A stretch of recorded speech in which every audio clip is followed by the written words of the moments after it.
नमस्कार विद्यार्थियों, आज हम स्टार्ट करेंगे कक्षा 10 की गणित की पाठ्य पुस्तक का अध्याय 2 बहुपद। इस वीडियो में बहुपद का हम परिचय करेंगे। उसमें क्या क्या देखेंगे, सर किसे कहते हैं, अक्षर किसे कहते हैं, बीज व्यंजक है, बहुपद है, बहुपद की घात है और बहुपदों के प्रकार है। इन 6 पॉइंट के बारे में हम आज जानकारी प्राप्त करेंगे। तो सबसे पहले हम लेते हैं चर को। चर वे राशियां होती हैं जिनका मान हमें ज्ञात नहीं होता है तथा जिनका मान प्रश्न में दी गई शर्तों पर निर्भर करता है। जैसे देखो, मान लो मैंने एक उदाहरण लिया है x प्लस 3 बराबर 10। तो इसमें x का मान कितना आएगा, इसमें x का मान आएगा 10 माइनस के 3, x बराबर कितने आ गए 7। इसी प्रकार देखो, जैसे मैंने एक ले लिया कि x बराबर 5 बराबर 15, x बराबर आ रहा है 15 माइनस के 5, x बराबर कितने आ रहे हैं 10। यहाँ पे x का मान 7 आ रहा है और यहाँ पे x का मान 10 आ रहा है। यानी कि ये प्रश्न की शर्त पर निर्भर करता है कि इसका उत्तर कितना आएगा। इसलिए चर वे राशियां होती हैं जिनका मान हमें ज्ञात नहीं होता है तथा जिनका मान प्रश्न में दी गई शर्तों पर निर्भर करता है, वे चर कहलाते हैं। चरों को सामान्यतः अंग्रेजी वर्णमाला के छोटे अक्षरों x, y, z आदि से दर्शाते हैं। इनका मान फिक्स नहीं होता है, ये प्रश्न की शर्त पर निर्भर करता है कि इनका मान कितना आएगा या कितना नहीं आएगा, वे चर कहलाते हैं। अब दूसरा देखते हैं अचर। अचर वे राशियां होती हैं जिनका मान हमें पता होता है तथा जिनका मान प्रश्न में दी गई शर्तों पर निर्भर नहीं करता। जैसे अभी हमने उदाहरण लिया x प्लस 5 बराबर 10। तो इसमें x क्या है, x तो चर और 5 क्या है अचर। 5 का नियत मान है, 5 फिक्स मान है। 5 को जैसे हम अपने यहाँ देखेंगे तो भी 5 है, अमेरिका में जाकर पूछेंगे तो भी 5 रहेगा, ब्रिटेन में जाकर पूछेंगे तो भी 5 रहेगा, यानी किसी भी देश में जाओ 5 का मान 5 ही रहेगा। तो वे राशियां जिनका मान फिक्स होता है, उनका शर्तों पर, प्रश्न की शर्तों पर कोई निर्भर नहीं करता है, वे अचर कहलाते हैं। ठीक है। और अचर सामान्यतः संख्याएं होती हैं। अचर सामान्यतः क्या होती है, संख्या। जैसे मान लो मैंने लिख दिया x 5 x प्लस 7। तो इसमें x क्या है, चर पद है, और 5 क्या है अचर है, 7 भी क्या है अचर है। ठीक है दोस्त। अगला देखो, बीजीय व्यंजक वे राशियां जिनमें चर तथा अचर दोनों राशियां शामिल होती हैं, वे बीजीय व्यंजक कहलाते हैं। कैसे देखो, जैसे मैंने लिखा x प्लस 8 बराबर 10। तो इसमें देखो x क्या हो गया चर, प्लस इसमें और 8 क्या है अचर। ये दोनों मिलकर क्या बना रहे हैं, बीजीय व्यंजक बना रहे हैं। तो बीजीय व्यंजक की परिभाषा क्या हो गई कि वे राशियां जिनमें चर तथा अचर दोनों राशियां शामिल होती हैं, वे बीजीय व्यंजक कहलाते हैं। अगला देखो, बहुपद किससे कहते हैं, तो वे बीजीय व्यंजक जिनमें चर की घात एक धनात्मक पूर्णांक होती है, बहुपद कहलाते हैं। धनात्मक पूर्णांक कैसे, जैसे मैंने लिखा 8x² प्लस 5x। तो इसमें देखो x² की घात कितनी आ रही, 2। यहाँ पे धनात्मक पूर्णांक मतलब होता है प्राकृत संख्या। धनात्मक पूर्णांक का मतलब होता है प्राकृत संख्या। प्राकृत संख्या जो 1 से शुरू होकर अनंत तक जाती है, 1 2 3 4 5 कुछ भी, ये धनात्मक होनी चाहिए, यानी प्लस की संख्या होनी चाहिए। तो वे बीजीय व्यंजक जिन चर की घात एक धनात्मक पूर्णांक हो, बहुपद कहलाते हैं। कोई भी ले लो, जैसे चर क्यों नहीं, अचर कुछ भी चलेगा। जैसे मैंने लिख दिया x की घात 1/2, ये बहुपद है कि नहीं है, ये तो ये बहुपद नहीं है। अब जैसे मैंने लिखा 2x² plus root 2x plus root x।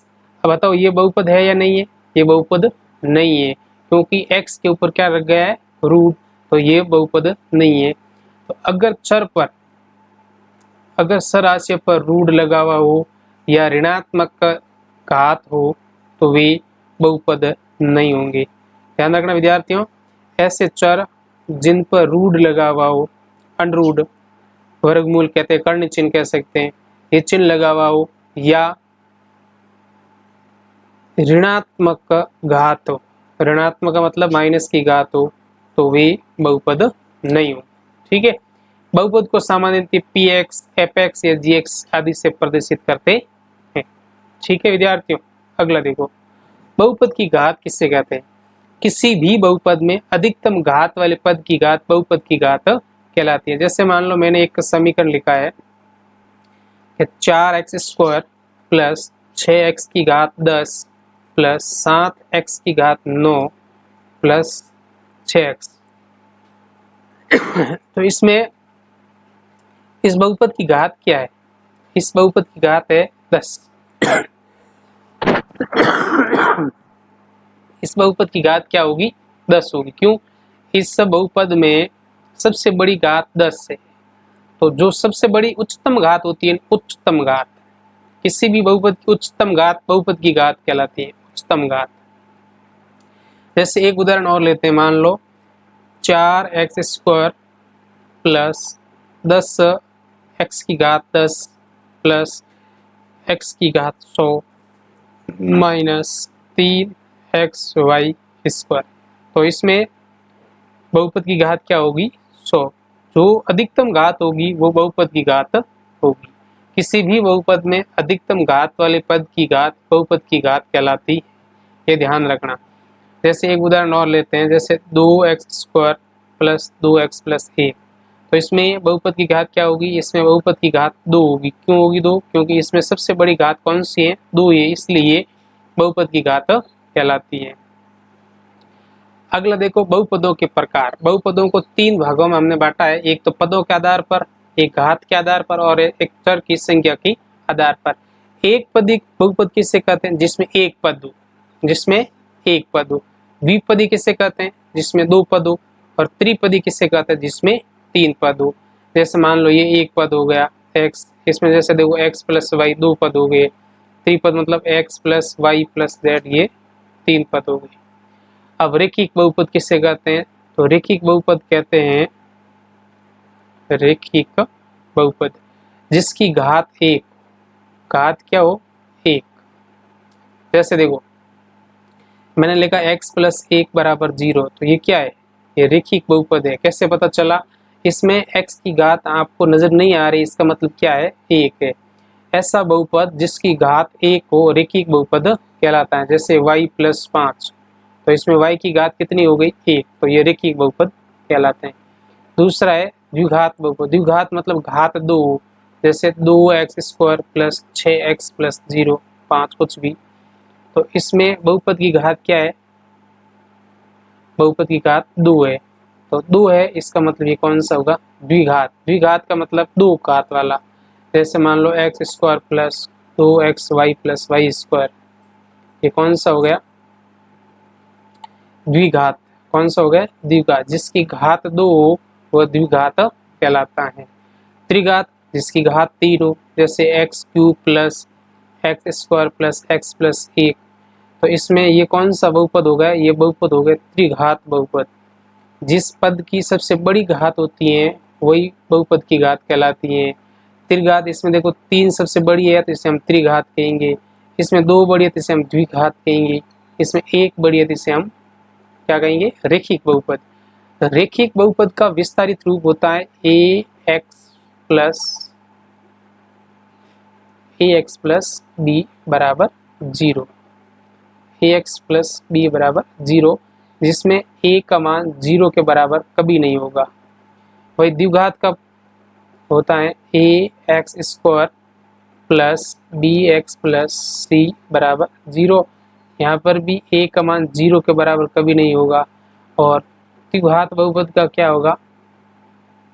ax³ plus bx² plus cx plus d बराबर 0।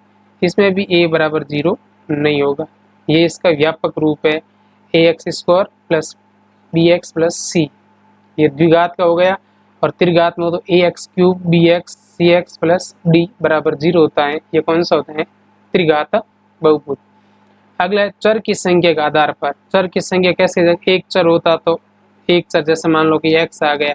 2 चर मतलब कि जैसे x प्लस y आ गया। 3 चर जैसे कि x plus y plus z आ गया। ठीक है। अब देखो इसमें और इसमें क्या अंतर है? इसमें कोई भी संख्या भी साथ में आ सकती है, जैसे x प्लस y प्लस 5 आ गए तो भी 3 पद हो गए। द्विपद में 2 पद हो गए, जैसे x प्लस 1, ये 2 पद हो गए। लेकिन इसमें 3 चर आएंगे, x plus y plus z, 2 चर है तो एक्स प्लस वाई आ जाएंगे, 1 चर है तो एक्स आ जाएगा। ठीक है, धन्यवाद दोस्तों।